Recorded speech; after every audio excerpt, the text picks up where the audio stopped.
Cumprimento todos os que neste momento estão a assistir a esta apresentação e cumprimento os que me acompanham aqui, que são conhecidos, mas eu já vou explicar melhor porque é que estão aqui hoje em especial.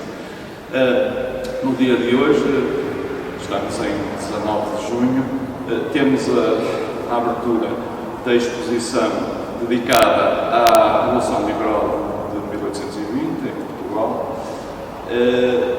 Este é um ato que faz parte do nosso programa de atividades previsto para o ano de 2020. Com as circunstâncias impostas pela crise pandémica, estamos a fazer uma apresentação online, mas a exposição é ao vivo e pode ser visitada e está aqui, estão a ver desde já alguns aspectos da mesma e, além do mais, é lindíssima. Bom, a Revolução Liberal de 1820 foi naturalmente um facto muito importante. Ela está representada pelos espólios da sociedade marxista-armênia ao nível documental, ao nível artístico, e neste aspecto quero destacar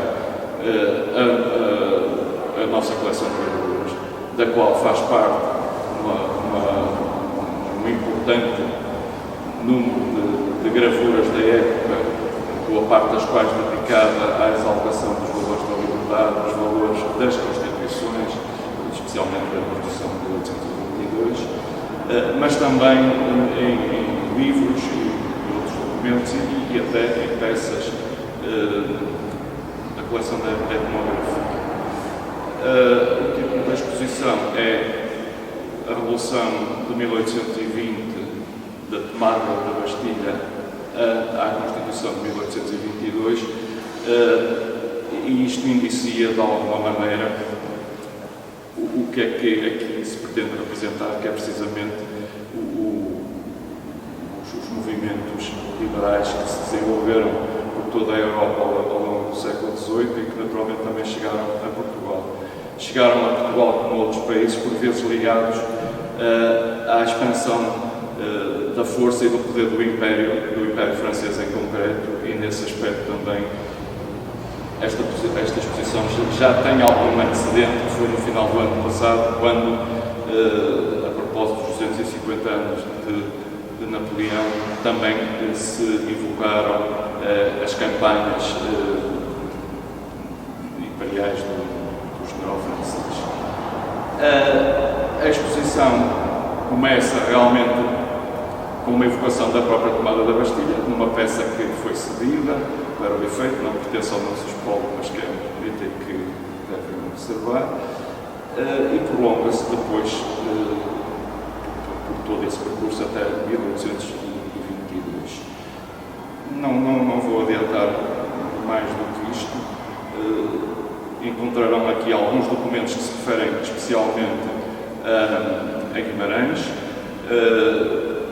Encontrarão aqui documentos que são reproduções da própria proclamação emitida, enfim, a propósito da insurreição do 24 de agosto, que foi, digamos, o ato inicial, em 1820, o ato inicial de toda esta movimentação, e, portanto, a exposição é muito informativa também e merece ser visitada e estudada. Abre pistas para outras curiosidades. Agradeço muito a colaboração e o trabalho que foi aqui desenvolvido e que resulta nesta magnífica apresentação que foi liderada aqui pelos colegas da direção, Miguel Gonçalves e o arquiteto Miguel Frazão, e, como sempre, as nossas técnicas aqui, a professora Maria Fernandes e a Solana Duarte, que estão aqui comigo, e quero agradecer também a colaboração da Casa de Sarmento, que neste caso cedeu para aqui a Alexandra Cerqueira, que foi também um elemento fundamental na colocação de todas estas gravuras, em especial isso, mas enfim, na composição geral daquilo que está à vista. A seguir, teremos uma intervenção do Sr. Professor José Luís Cardoso, que é um historiador renomado e que dedicou recentemente trabalhos importantes a este período histórico, que fez o favor de nos ceder um depoimento gravado que será incluído a seguir, e depois também um curso pela exposição sem imagem das próprias que aqui estão, mas que nos ajuda a compreender melhor o que é que está, que será apresentado pela Ana Maria e pela Salomé. Muito obrigado, venham à exposição, ela vai estar aberta até setembro, todos os dias, exceto à segunda-feira.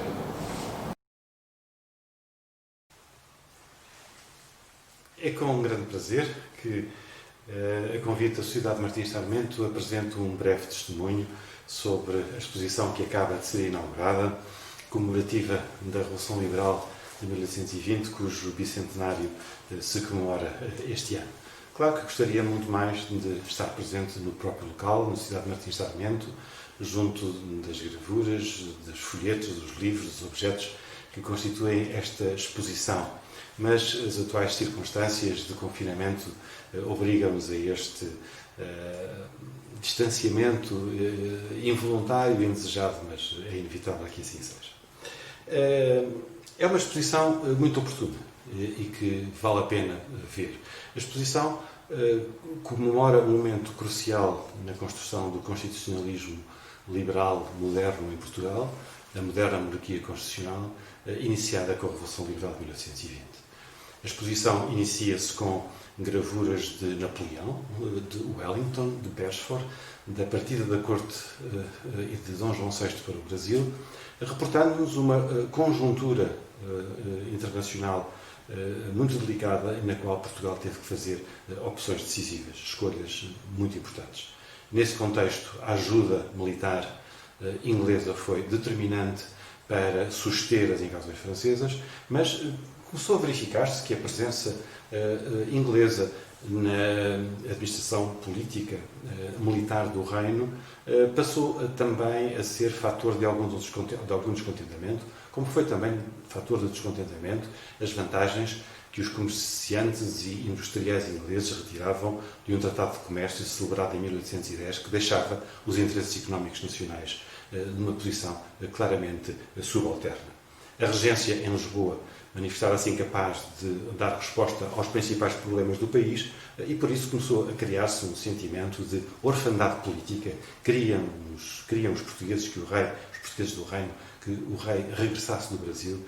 Havia, digamos, uma necessidade sentida de alteração da ordem política das coisas. Houve um sinal que também está documentado nesta exposição, com a gravura de Gomes Freire de Andrade, a chamada revolta ou conspiração de Gomes Freire, em que Gomes Freire e os seus acompanhantes foram barbaramente assassinados, e esse momento dos mártires da pátria foi um momento decisivo para despertar as consciências de quem queria alterar a ordem das coisas. Por isso, em 1818, em janeiro, foi constituído o Sinédrio no Porto, uma associação que juntava desembargadores e comerciantes sob a liderança de Manuel Fernandes Tomás e que se propunham mudar a ordem política e, sobretudo, estar atento àquilo que pudessem ser sinais de revolução liberal vindos de Espanha. E de Espanha vieram em janeiro de 1820 bons ventos, a restauração da Constituição Liberal de Cádiz, que animou os membros do Sinédrio a desenvolverem novos contactos junto de comerciantes, de negociantes, de políticos, magistrados, desembargadores e, sobretudo, militares, fiéis militares, que, finalmente, em 24 de agosto de 1820, beneficiando também da ausência de Beresford, que tinha ido ao Rio de Janeiro pedir reforço de poder a Dom João VI, acabaram por se juntar no campo de Santo Ovídio, no Porto, e, de uma forma pacífica, sem derramamento de sangue, sem resistência, proclamaram, através de um pronunciamento militar, digamos, a conquista de uma nova ordem política que foi celebrada na Câmara da cidade do Porto pelas autoridades eclesiásticas e civis e militares e que deram início, digamos, à Revolução Constitucional Portuguesa. O objetivo era muito claro nos textos das proclamações que então vieram ao público.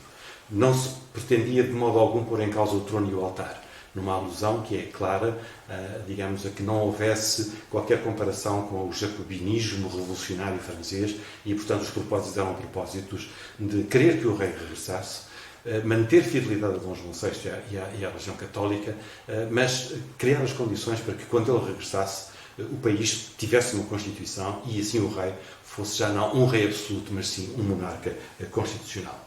O movimento alastrou de norte para sul. Em Lisboa, no dia 15 de setembro, houve um pronunciamento militar semelhante ao do Porto, e no 1º de outubro de 1820 podemos considerar que estavam criadas e reunidas as condições para que a Revolução Liberal Portuguesa pudesse declarar o seu triunfo sobre a regência que deixou de exercer qualquer, autoridade política sobre o reino. Só estes acontecimentos, deste verão quente de 1820, entre Lisboa e Porto, que estão entre Porto, iniciado no Porto e continuado em Lisboa, que estão muito bem documentados nesta exposição na Sociedade Martins Sarmento, em particular as gravuras alegóricas, em que as figuras reais, juntamente com figuras simbólicas, mostram aquilo que foi, um movimento espontâneo, um movimento de apoio popular à Revolução Liberal iniciada em agosto de 1820.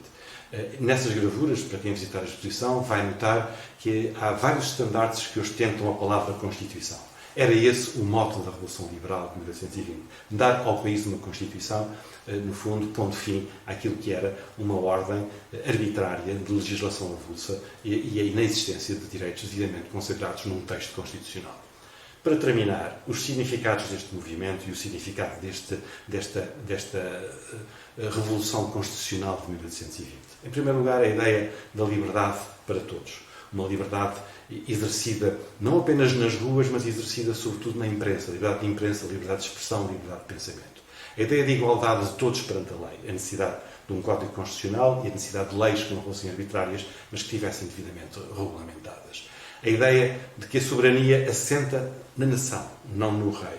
E que é essa nação que delibera fazer-se representar em cortes. A ideia de separação dos poderes. Um poder legislativo, onde as leis são feitas, um poder executivo, o governo, que executa as leis, um poder judicial, onde o cumprimento das leis é escrutinado e verificado.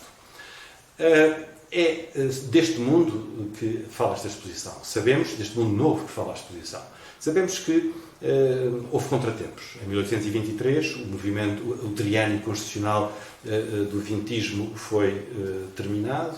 Em 1826 houve um novo fôlego com a outorga da Carta Constitucional. Houve depois o episódio miguelista e a Guerra Civil 32-34. Em todo o caso, a partir de 34, o país entra, de facto, num período de maior acalmia política e é nessa altura que se criam as bases da construção, para a construção do moderno Estado liberal. Mas esse é já um outro momento. Para já temos a primeira etapa, a primeira fase, a da Revolução Liberal de 1820 e do movimento constitucional vintista, muito bem tratada e documentada nesta exposição, que vale a pena visitar, e por isso felicito a Sociedade Martins Sarmento por esta excelente iniciativa.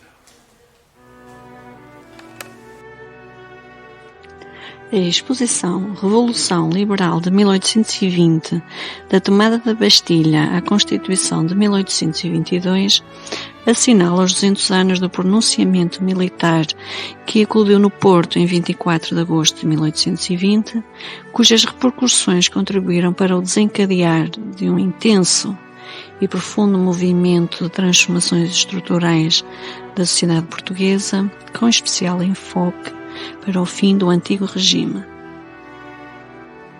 Partindo do retrato de Napoleão Bonaparte, realizado por Raul Brandão, o escritor da Casa do Alto, na obra El Rei Junot, dedicada aos eventos da primeira invasão francesa em Portugal, e do apontamento de João Lopes de Faria, paleógrafo, nas suas efemérides vimaranenses, e perpassando o acervo da Sociedade Martins Sarmento, do seu espólio bibliográfico documental, de faiança, de pintura, a exposição dá a conhecer rostos e acontecimentos subjacentes e sequentes à Revolução Liberal de 1820.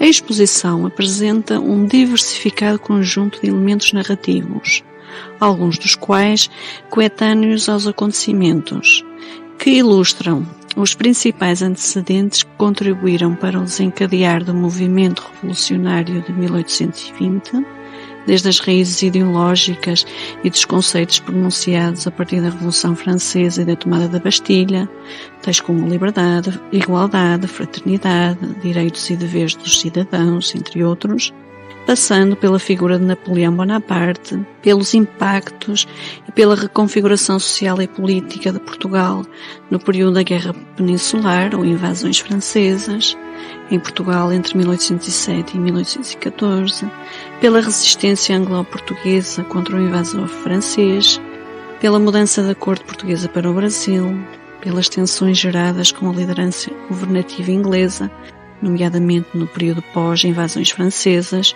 com um especial enfoque na figura de Beresford, Gomes Freire de Andrade e da designada Conspiração de 1817, assim como pelo crescente sentimento pelo retorno da corte portuguesa, sem esquecer a coexistência dos posicionamentos antiliberais da época. A exposição evidencia tão bem as consequências imediatas à Revolução Liberal de 1820, especialmente o estabelecimento da Junta Provisional do Supremo Governo do Reino, o regresso de Dom João VI do Brasil, a formulação e aprovação da primeira Constituição Política Portuguesa, jurada por Dom João VI em 1822, através da qual se firma o momento fundador do constitucionalismo português e de uma nova ordem social e política em Portugal. De seguida, a Ana Maria apresentará alguns documentos e objetos que integram a narrativa da Revolução Liberal de 1820, presentes na exposição que a Sociedade Martim Sarmento dedica ao evento histórico.